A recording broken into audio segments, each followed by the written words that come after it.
국내에서 개발돼 해외로 수출까지 됐던 획기적인 유전자 신약이 있습니다.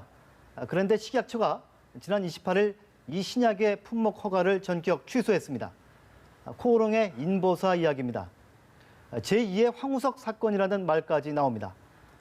그동안 고가의 약에 희망을 걸었던 환자, 대기업을 믿고 주식을 샀던 투자자, 국비를 지원하고 판매를 허가한 정부 모두 피해자가 됐습니다.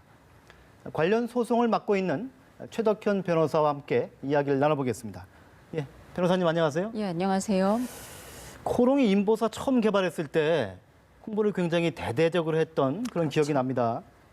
이번에 이 허가가 취소된 인보사 어떤 약인가요?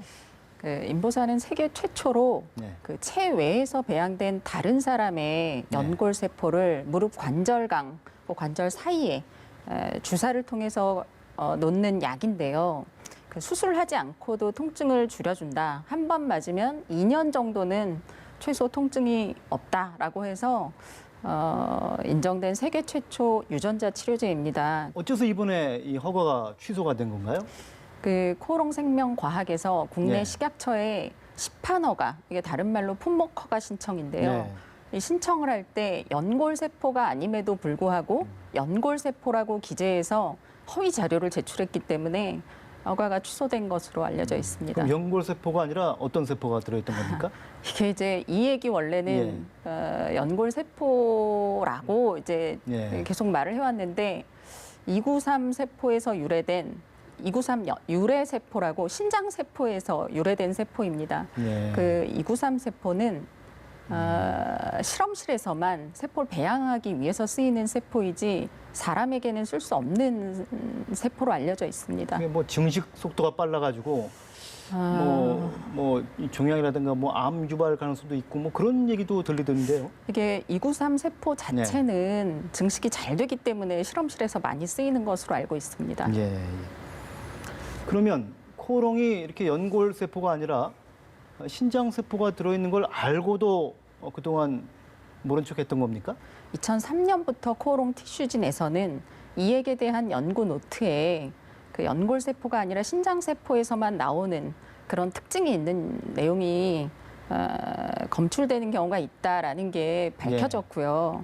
그다음에 코오롱 티슈진이 상장되기 전인 2017년 4월 5일에 약품을 위탁 제조하는 론자라는 업체가 이게 연골 세포가 아니다, 다르다 이런 점을 코오롱 티슈진에 통보를 했다고 하고요. 그런 점을 코오롱 티슈진은 7월에 코오롱 생명과학에게 이메일을 보냈다고 합니다. 예. 그러면 하여튼 뭐 알고는 좀 있었던 것 같은데 어째서 그동안 조용히 있었던 거죠? 그 점은 저희도 알 수가 없죠. 알았는데도 이제까지 계속 몰랐다고 주장을 해왔다가 이제사 이제 식약처 보도자료가 2019년 3월 31일에 주말에 나왔는데요. 그때 이후에 갑자기 밝혀진 거죠. 만약에 코오롱이 정말로 정확히 알고 있었는데 그동안 모른 척했다고 그러면 어떤 법적 책임을 지게 됩니까? 일단 민사와 형사가 달라지는데요. 민사상으로는 환자들이 뭐 위자료나 또는 가짜 약을 산 거기 때문에 그 약값을 다시 배상을 받을 수가 있고요. 그다음 만약 부작용이 있다면 부작용에 대한 향후 치료비 같은 것도 청구할 수 있습니다. 주주들은 이제까지 잘못 알고 가짜 약 파는 회사를 좋은 회사로 알고 주식을 샀기 때문에 그런 내용이 밝혀짐으로 인해서 주가가 폭락한 것에 대해 손해배상 청구를 할 수 있고요. 형사상으로는 이제 검찰 수사를 통해 밝혀지겠지만 만약에 허위 자료를 식약처에 제출해서 시판 허가를 받았다 또는 임상 승인을 받았다. 이거는 위계에 의한 공무집행 방해죄가 문제가 되고요. 그 외에도 지금 이게 알면서도 그 허위 내용을 공시자료에 기재해서 상장을 했거든요.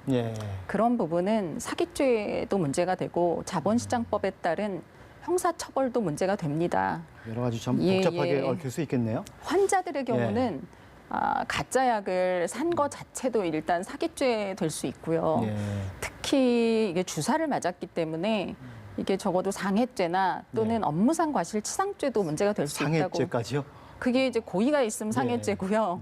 실수다 하면 업무상 과실치상죄도 될 수 있겠죠. 그런데 이번에 식약처가 뭐 취소 발표를 했지만 그런데 식약처는 왜 이제 와서 그 전에 허가를 해줄 때는 그런 사실을 밝혀내지 못했다가 이제 와서 그걸 밝혀내고 취소를 한 겁니까? 국민들은 좀 이해하기 어려울 것 같은데요. 우리나라 식약처가 그렇게 허술한 곳인지 저도 이해합니다. 예. 네. 원래 유전자 치료제는 네. 임상 승인 또는 시판허가 요거를 받기 위해서 약사법이나 관련 법령에 따라 제출해야 되는 서류가 정말 많습니다. 네. 그런데 그런 부분에 대해서 허위 자료를 제출해서 그냥 식약처에서 완전히 속아가지고 허가를 내준 건지 아니면은 뭐 같이 공범처럼 알면서도 내준 건지 이거는 검찰 수사를 통해 밝혀봐야 하는 부분입니다. 예. 그런데 코롱은 이번 그 취소 처리가 위법하다면서 행정소송을 걸겠다는 지금 입장인 것 같아요. 어떻게 보세요? 원래 행정소송은 법에서 인정되는 권리이기 때문에 예. 뭐 소송 제기 자체를 막을 수는 없는 겁니다. 예. 할 수는 있는 건데요. 다만 소송의 승패는 법원에서 이제 밝혀질 문제입니다. 예. 지금 식약처가 허가를 해서 이제 인보서가 시판이 됐는데 지금까지 한 3,700명 정도가 이 주사를 통해서 투약을 했다고 그래요. 식약처와 코롱 모두 부작용은 없을 거다. 뭐 이렇게 얘기를 하고 있는데 실제로 투약을 한 환자들로서는 걱정이 될 수밖에 없겠죠. 그 293 세포 자체는 예. 이제 뭐 암을 유발할 수 있다. 뭐 심지어 쥐에다가 실험했을 때는 쥐가 암에 걸렸거든요. 예. 근데 293 유래 세포라는 거는 예. 이게 인체에 사용된 적이 있는지는 모르겠는데 예. 실제 뭐 사용됐다. 그래서 결과가 어떻다라는 게 밝혀진 게 없는 걸로 저는 알고 없습니까? 있는데 이게 만약에 지금 어떤 환자 한 명에게 293 유래 세포를 몸에 주입했더니 어떤 결과가 나왔다. 이런 결과가 한 환자에게 있다고 해서 사람 다 다르고 인체의 뭐 건강 상태 다 다르기 때문에 다른 환자에게도 이게 똑같이 그 결과다라고 인정할 수도 없는 부분입니다. 예.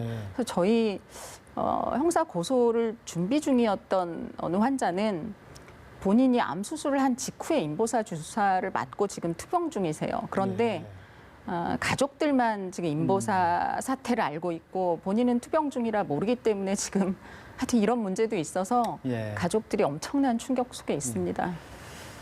지금 투약을 한 환자들은 그러면 이 부작용 여부를 알기 위해서는 얼마나 기다려 봐야 되는 겁니까?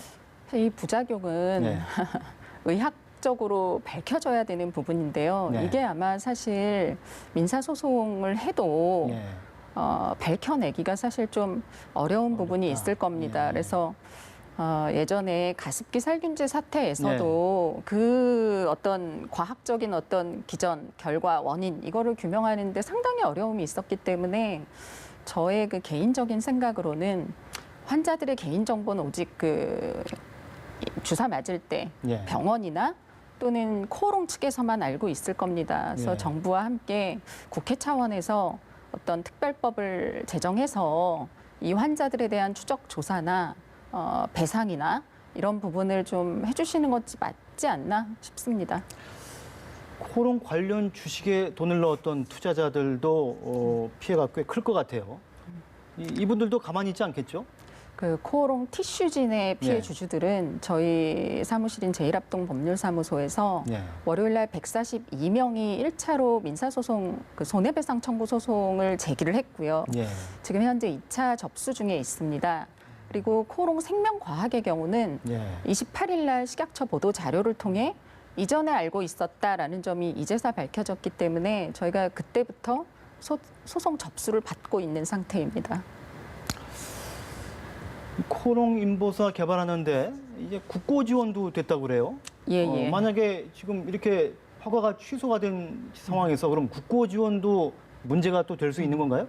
연구 개발비를 받으려면 예. 어떤 연구를 하겠다라고 신청서를 쓰고 중간에는 이렇다 해서 중간 보고서를 쓰고 마지막에 최종적으로 결과 보고서를 네. 제출을 하는데요. 그 과정 중에 허위 내용이 있다면 사실은 대한민국 정부를 상대로 사기를 친 겁니다. 예. 지금 저희 이제 소송하시는 어느 교수님들의 경우에는 연구 개발비 중에 그 뭐 이렇게 불법적으로 이렇게 다른 데 썼다 이런 게 아니라 단순히 회계 처리 위반. 예. 예를 들어 신청할 때는 어느 대학원생에게는 뭐 100만 원을 매월 주기로 했다. 어느 연구원생에게는 50만 원. 이렇게 금액이 다르게 써 있다가 실제로 연구원들에게 다른 금액이 지급됐을 경우에도 사기죄로 처벌받고 네. 그런 금액 자체가 몇백만 원, 몇천만 원 수준인데도 형사처벌 받고 있거든요. 근데 이제 코오롱의 경우는 금액 자체가 100억 단위가 넘기 때문에 네. 이건 정말 대형 사기입니다. 예. 국고 지원이 한 100억이 넘나요? 3년 예. 최근 3년 자료로만 해도 제가 확인해 보진 네. 않았는데 언론에 보도된 것은 90억이 넘고요. 네. 이게 2001년 자료에서도 그 임보사의 또 다른 아버지 이관희 교수님도 당시에 무슨 몇십억 원을 산자부에서 받았다 이런 뉴스를 제가 봤거든요. 예. 아마 최근 한 10몇 년치를 합치면 몇백억이 되지 않을까 싶습니다. 예. 지금까지 인보사 피해 집단 소송을 대리하고 계시는 최덕현 변호사와 함께 이야기를 나눠봤습니다. 오늘 말씀 감사합니다. 예, 감사합니다.